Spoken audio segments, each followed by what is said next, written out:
আসলে কথা হচ্ছে কি জানো রূপাজান, আমার এই দুই চোখে যতই তোমাকে দেখি ততই নতুন লাগে। আমার ভাগ্যর নসিবের তারা যেইভাবে উপরবেলা খুলে দিবে আমি কখনো স্বপ্নেও ভাবতে পারিনি। তোমার মতো লাল টুকটুকে ফুটফুটে বউ যার কপালে জুটে সে বড়ই ভাগ্যবান গো। তাই নাকি ফুটকে? হ্যাঁ, আমার মনের খাঁচার ময়না পাখি, তোমাকে আমার এই হৃদয়ের স্পন্দন দিয়ে তোমাকে আমি ভালোবাসি। তোমার এই নরম কোমল সৌন্দর্য রূপের ছোঁয়ায় আমি ম্যাড হয়ে পাগল হয়ে গেছি। যতই আমি তোমাকে দেখি ততই আমার খাবলা খাবলি করতে ইচ্ছা হয় তোমাকে। আমার এক এক সময় বড় নিজেকে অসহায় লাগে আর ভয় লাগে, তোমাকে সারা জীবনকালের মতো আপন করে পাবো তো? আমাদের ভালোবাসাতে কেউ বাধা দেবে না তো? আমার দিকে তাকাও ফুটকে। জীবনে যতই ঝড় তুফান আসুক না কেন, তোমাকে আমি ভালোবেসেছি, তোমাকে আমি মন প্রাণ ছুটে দিয়েছি, তোমাকে ছাড়া আমি আর কাউকে চাই না। তাহলে যদি তোমার স্বামী আমাদের এই ভালোবাসায় বাধা দেয় তাহলে কি করবে জান তুমি? আমি স্পষ্টভাবে তাকে জানিয়ে দেবো আমি আর তোমার ভাত খাবো না, তোমার সাথে সংসার করবো না, তোমাকে আমার আর ভালো লাগে না, আমি তাই বলে দেবো। তোমার স্বামী যদি না মানতে চায়? না মানতে চাইলে কোর্টে থেকে ডিভোর্স করে দেবো। তোমার স্বামী যদি পাগল হয়ে যায় তোমার লেগে আমাদের ঘরের দূরের সামনে যদি সারা রাত দিন বসে থাকে আর যদি বলে আমি তোমাকে ছাড়া যাবো না, তাহলে কি করবে তুমি? আমি ঘর থেকে বেরোবো না। সত্যি জান তুমি আমাকে এতটাই ভালোবাসো? শুধু ভালোবাসি কি বলছো, তুমি আমার রক্ত মাংসের সাথে মিশে গিয়েছো, তুমি আমার কলজির ভিতরে আছো। আর এইখানটায় আছো তুমি? তুমি বড্ড কেলাচোদা। কেন জান কেলাচোদা বলছো কেন? একটা মেয়ে যদি তোমাকে ভালোবাসে তার শরীরের প্রতিটি অঙ্গ প্রত্যঙ্গ যদি তোমাকে মিশিয়ে রেখে দেয়, তার যদি বুকের ভিতরে কলজির ভিতরে তোমাকে রেখে দেয়, তাহলে ওখানে গিয়ে রাখতে তোমাকে বাকি রেখেছে বলছো? তুমি ভুল বুঝো না জান, আমি বলছি এই জন্য আমার আগেও তো একটা বউ ছিল, সে নামেই বউ ছিল, কিন্তু সে আমাকে ওইখানে রাখতো না, ওইখানটায় গেলেই না সে আমাকে লাত মেরে ফেলে দিত। যে মেয়ে তার স্বামীকে ফুলকুনা বাকুড়িতে ঢুকতে দেয় না, ওখানে চাষ করতে দেয় না, ওখানে চুমু খেতে দেয় না, ওখানে আদর করতে দেয় না, সে মেয়ে নাকি? সেই সব মেয়েকে জানতে হবে পরপুরুষের সাথে তার ভালোবাসা আছে। ঠিকই বলেছো তুমি, ও খানকে এরকম কইতো, পরপুরুষের সাথে মনে হয় লটঘট কইতো, নাইলে ওরকম কইতে দেবে না কেন এখন বুঝতে পারছেন। তুমি এটা নিয়ে কখনো কোনো সময় চিন্তা করবে না, যখন খুশি এসে তুমি ঝাঁপ তুলে দেবে। সব সময় এসে আবার ঝাঁপ তোলা হয়? কখন কাজ করবে ঘেমে থাকবে, কখনো হয়তো পেশাব করে পানি নেবে না, মুখ গন্ধ করবে, সব সময় এসব করা যাবে না। আমি তোমাকে বলছি ওটা তো তোমারই, তুমি যখন খুশি যা খুশি করতে পারো। হ্যাঁ শোনা, তা তো করতে পারবো, কিন্তু ওই জিনিসটার একটা টাইম থাকে। আমি ওই রাত 9টা 10টার পরে ভাত খাওয়ার পরে একটা বিড়ি ফিড়ি খেয়ে তারপরে ওইখানে একটা 300 টাকা দিয়ে ফক্স সেন কিনবো, ওইখানে ফিস করে দুবার টিপে দেবো, একটু সেন হয়ে যাবে, তখন আমি ওই আরাম করে কাজ করবো। তাইলে আর মুখ গন্ধটা করবে না। ওটা সবসময় গন্ধ করে না, যখন মেনসেন্স হয় তখন হয়তো দু একদিন গ্যাস করে। হ্যাঁ জান, সেই জন্যই তো আমি একটা পারফিউম কিনে রেখে দেবো। আর আমি যখন ওইখানে ভরবো না, একবারে গুত্ত মেরে ভরে দেবো। তুমি বুঝতে পারছো না বউ, আমার একটা আবার সমস্যা আছে, আমি বেশিক্ষণ আবার খারাপ হয়ে যাওয়ার পরে পানি ধরে রাখতে পারি না, ওই জন্য গুত্ত মেরে ভরে দিই যাতে তাড়াতাড়ি বেরিয়ে গেলে আমার আরাম হয়, সেই জন্য। তাই করবে, তোমার যা ভালো লাগবে তুমি তাই করবে।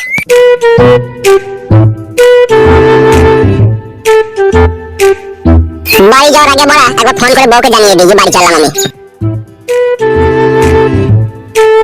কি রে ভাই, এই হচ্ছে ফোন তুই চলে গেলে? কে আবার এই অসময় ফোন করলো? ধরো ফোনটা ধরো। তুই চুপ করে থাকবি, কথা বলবি না? হ্যাঁ আমি চুপ করে থাকবো, ফোনটা ধরো। হ্যাঁ হ্যালো, বলছি আমি কি বলছি ভালো করে মন দিয়ে শোনো আমার। হ্যাঁ বলো, শুনছি আমি।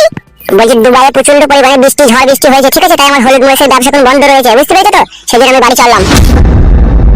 তুমি কি সত্যি সত্যি বাড়ি আসছো না মিথ্যা করে বলছো? আমি তোমাকে মিথ্যা কথা বলে কি করব, আমি সত্যি সত্যি বাড়ি যাচ্ছি। 4:20 আমার ফ্লাইট আছে।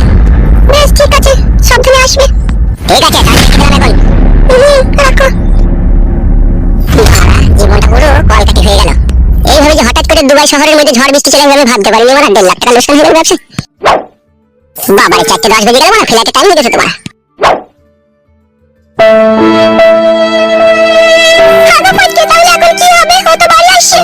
সেটাই তোমার, তাহলে কি করবো গো? আমি তোমাকে আগেই বলেছি ফটকে, আমি আর ওই বাতারের সাথে সংসার করব না, আমি তোমার সাথে সংসার করব, তুমি যাও একটা ব্যবস্থা করো। কি ভাবছো? আর তো ভাববার কিছু নাই, যা ভাবার ছিল তা ভেবে নিয়েছি, এবার তোমাকে নিয়ে পালানো ছাড়া তার কোনো পথ নাই। ও তো বাড়ি চলে এলে তার নিয়ে পালানো হবে না, তার আগেই তোমাকে নিয়ে পালাইতে হবে। হ্যাঁ তো তাই করো।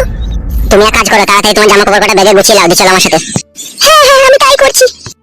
আর একটা কথা শুনে, রাস্তায় যেতে যেতে কেউ যদি জিজ্ঞেস করে কোথায় যাচ্ছ কিছু বলবে না তুমি, ঠিক আছে?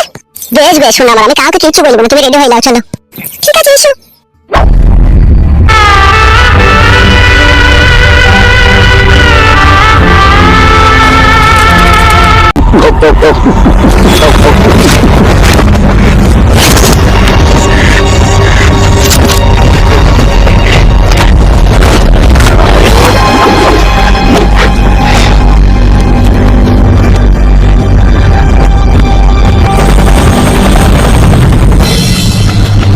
প্রণাম নেবেন কালীবাবু। আরে কামাল কুন্ড বাবু যে, হঠাৎ করে তুমি এখানে? কালীবাবু, একটা যন্ত্রণার মধ্যে আমি পড়ে গেছি। কি বলছো তুমি? হ্যাঁ ঠিকই বলছি আমি। বসো ওখানে। হ্যাঁ বলো, কি যন্ত্রণা? কথা হচ্ছে, বলতেও লজ্জা লাগছে, আবার না বোঝার উপায় নাই। নির্ভয়ে নিশ্চিন্তায় বলুন কি হয়েছে। আমার বড় ভাই গুদমারানির ভাই মাঝরাতে আমার বউকে নিয়ে টানাটানি করছে।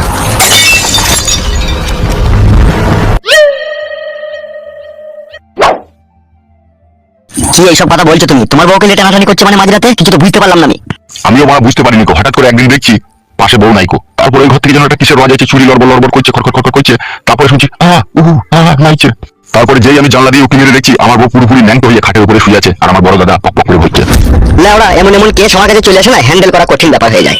কালীবাবু দয়া করুন, আপনি ছাড়া কেউ পারবেন না, যেমন করে হোক ছাড়ানোর ব্যবস্থা করুন ওকে, আর না হলে আমার বড় ভাই ছেলেকে আমার নিজের ছেলে বলে চালিয়ে নিতে হবে। কতদিন থেকে এই ঘটনাটা ঘটেছে? আমার বউ মাগি আর আমার বড় ভাই যেভাবে রড মারামারি করছিল, এ দেখে মনে হচ্ছে ঘটনা অনেকদিন থেকেই ঘটেছে। তাই নাকি? আমার তো সেটাই মনে হচ্ছে। কি করে তুমি বুঝলে? বুঝলাম এই জন্যই, আমার বউ তো পুরোপুরি ভাবে ন্যাংট হয়ে পড়েছিল খাটের উপরে, একবারে পা দুটো ফাঁক করে, আর আমার দাদা একবারে সেই শিক্ষাটির মতো ফাড়ু পেলে ভকাম ভকাম করে মাছিল। তা আমি দেখে বুঝতে পারলাম এদের মনের মিলন অনেকদিন থেকেই আছে। তাহলে এখন কি করবে ভাবছো তুমি? এখন তো আমার বউকে ছাড়িয়ে দিতে হবে আমার ভাইয়ের কাছ থেকে, আর না হলে ও শালা যেভাবে করছে প্রত্যেক মাসে মাসে একটা করে বাচ্চা বাই করে দেবে। এখন আমাকে কি করতে হবে তাই বলো। আমি বলছি আমার বড় ভাইকে কিছু টাকা পয়সা দিয়ে ঠিক আছে বাড়ি থেকে খেয়ে দেওয়ার ব্যবস্থা করে দাও। কি ভাবছো কালীবাবু? তোমার বড় ভাইকে কিছু টাকা পয়সা ব্যবস্থা করে যদিও তুমি দাও, ঠিক আছে, ও কিন্তু বাড়ি ছাড়বে, কিন্তু তোমার বউকে ছাড়বে না। তাহলে এখন কি উপায় আছে, কি করবো বলো? তোমার বউয়ের কাছ থেকে ওকে সরাইতে গেলে একবারে মার্ডার করতে হবে। একবারে মার্ডার করতে হবে? বউয়ের জন্য বড় ভাইকে হারাবো? হারানোর দরকার নাই তো, তোমার বউ খাটের উপরে ফাঁক করে শুবে আর তোমার বড় ভাই ভরবে আর তুমি জানলা দিয়ে দেখবে। না না না, সেটা আমি তো সহ্য করতে পারবো না। সহ্য যখন করতে পারবে না তাহলে তোমার দাদাকে পৃথিবীর বুক থেকে সরিয়ে দিতে হবে। তাহলে সেই ব্যবস্থাই করো। মার্ডার করার চার্জটা একটু বেশি পড়ে যাবে। কত কত পড়বে? এই আপনি ধরিলেন $1,50,000 তো খরচা হবেই। কালীবাবু টাকার ডিমান্ড একটু বেশি হয়ে যাচ্ছে না? উস্তাদ কি হলো রে বুকাচুদা? বলছি বাপের উপরে বাপ চলে এসে। কে বাপের উপরে বাপ এসেবে? ওই উস্তাদ হাফ গান্ডু নাকি বলছে ও জেল থেকে ছাড়া পেয়েছে। কি বলছিস তুই? হ্যাঁ উস্তাদ ঠিকই বলছি। কালীবাবু কি হলো, এত চিন্তিত হয়ে পড়লেন যে? দাঁড়ান না মশাই, একজনের সাথে কথা বলছি তো আমি। তাহলে আমি কি চলে যাবো নাকি? শোনো, তুমি কালকে টাকা নিয়ে চলে আসবে, ঠিক আছে? তারপর যা করার আমি করে দেবো, যাও এখান থেকে যাও। আচ্ছা আচ্ছা ঠিক আছে ঠিক আছে। উস্তাদ কি হলো, তুমি এত ভয় খেয়ে গেলে কেন উস্তাদ? আমার আর মস্তানি করা চলবে না রে, ও শালা আমার থেকেও বড় মস্তান। কি বলছো উস্তাদ তুমি? আমি ঠিকই বলছি রে।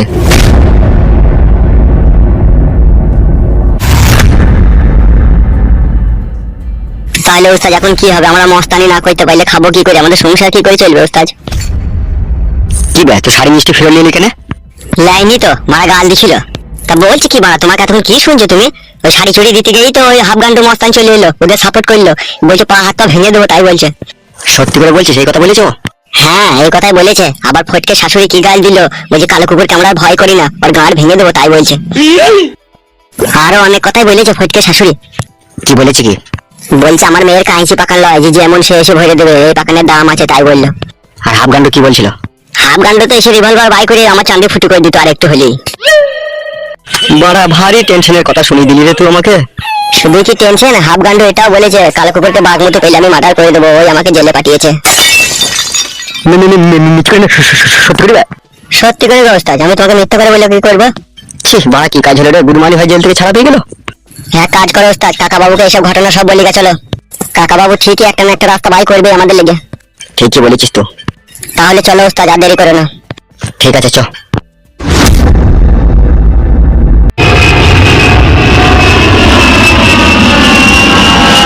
উদুমপুরে ফুটকি মাইতে গিয়ে পরপর 4খানা নিরোধ বাস্ত, তাই নিয়ে সিবিআই তদন্ত। নিরোধ ফাটানোর আসামিকে এখনো খুঁজে পাওয়া যায়নি। রীতিমতো আসামিদের বয়স ছিল 60 থেকে 65 বছর। 4 জন যুবক মহিলাকে কিস্তির টাকা পরিশোধ করে দেওয়ার নাম করে ডেকে এনে তাদের সাথে এরকম দুর্ঘটনা ঘটিয়েছে। লেওড়া, এটা মানা যায়?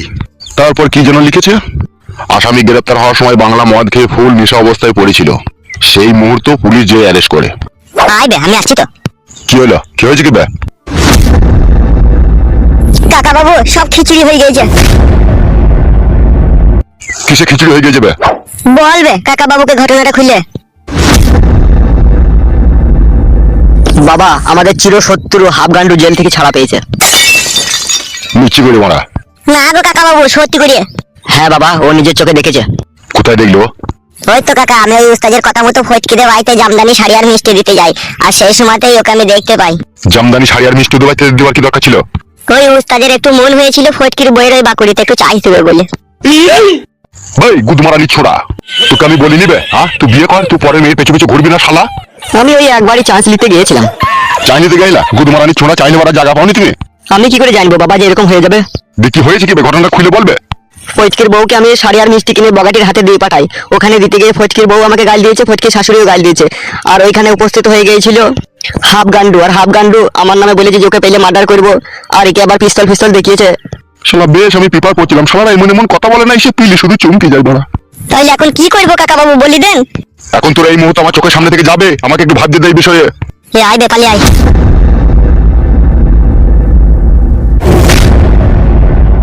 শালা মহা সমস্যার কথা শুনে দিল। শালা হাফ গান্ডু যদি দাদাগিরি করে খায়, তাহলে আমরা দাদাগিরি করে খেতে পারবো না এই পাড়াতে। ছি ছি ছি ছি ছি, আবার আমাকে কলকাতার ফুটপাতে বসে লেবু বেচতে হবে। দেখি একবার চেয়ারম্যানের সাথে কথা বলে কি কদর করতে পারি।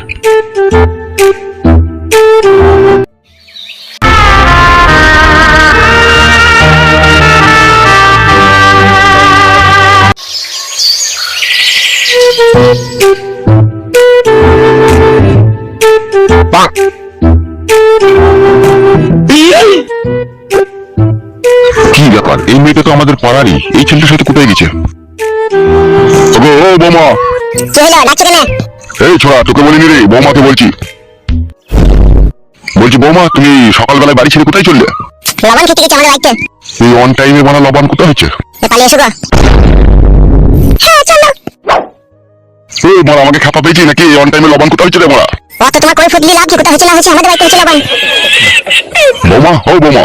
যা বলবে তাড়াতাড়ি বললো, আমাদের বাড়িতে মেলা অতিথি এসেছে, লবণ ফুরিয়ে গেলে আমরা খেতে পাবো না। এই বড়া, তোকে কথা বলিনি তো, আমি বৌমাকে বলছি। আর ও বৌমা, কথা বলছো না কেন? কি বলেন? কোথায় যাচ্ছ, কোথায় তুমি? ওটা আমার মাসি ছেলে, আমি ওদের বাড়িতে লবণ খেতে যাচ্ছি। মিথ্যা কথা বলছো তুমি, তুমি লবণ খেতে যাওনি। বেশি কেলামোটা না, খুব খারাপ জিনিস। লবণ খেতে যাইনি তো কোথায় গেছো? শুইরে বাচ্চা কেন থাবড়ি সোজা করে দেবো। তোকে আমি কিছু বলেছি? আমি তো এই বৌমাকে বলছি বে। তোমার স্বামী তো দুবাই আছে, তুমি এই হঠাৎ করে কোথায় চললে, কোথায় বলো আমাকে। তুমি আমাদের পাড়ার মেয়ে, বলো কোথায় যাচ্ছ? কি হলো, উত্তর দিচ্ছ না কেন? হ্যাঁ কাকা বাবু, আমি ঠিকই বলছি, ওটা আমার মাসি ছেলে, আমি ওদের বাড়িতে লবণ খেতে যাচ্ছি। আবার আমি কালকে চলে আসবো। খুব সাবধানে বৌমা, এখন যে চারিদিকে সব ঘোরাঘুরি করছে, কার ফাঁসে কে কাকে ফাঁসিয়ে দিচ্ছে বোঝা মুশকিল। তা তুমি যে লবণ খেতে যাচ্ছ, তোমার স্বামীকে কি বলেছো? হ্যাঁ বলেছি, মানে ওকে ফোন করে বললাম যে ওই তো বললো তোর বৌদিকে গিয়ে বাড়ি থেকে নিয়ে গেল লবণ খাবে। বলেছে তো বড়া, ঠিক বলছিস তো? হ্যাঁ গো কাকা বাবু, সত্যি বলছি। পালিয়ে এসো, পালিয়ে এসো, নাহলে টক মাছগুলো আমার মামাতো ভাই ছেলেটা খেয়ে নেবে, পালিয়ে এসো। কেন রে, তোর বাবা মা কি জানে না তুই বাড়িতে অতিথি নিয়ে যেতে এসেছিস? তারা টক মাছগুলো খেয়ে নেবে কেন? ও হ্যাঁ, আমি তো কাকা ওরা ওই বাংলা মদ ভাত জানো তো, টক মাছগুলো বাংলা মদের সাথে খেতে ভালো লাগে, 4 পিস 5 পিস করে নিয়ে নেবে ওরা। ওরা কথাগুলো কেমন ঘোলা ঘোলা লাগছে আমার। আচ্ছা ঠিক আছে বৌমা, তাহলে সাবধানে যাবে আর সাবধানে চলে আসবে। জি কাকা বাবু, আমি সাবধানে যাবো, আবার কালকে চলে আসবো। ঠিক আছে, যাও।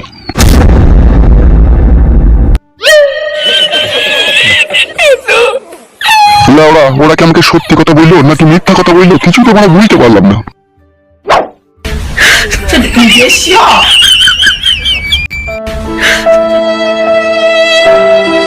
বউ, ও বউ, বউ আমি চলে এসেছি দুবাই থেকে। কি রে বাবা, বউয়ের কোনো সাহস শব্দ নাই কিনা?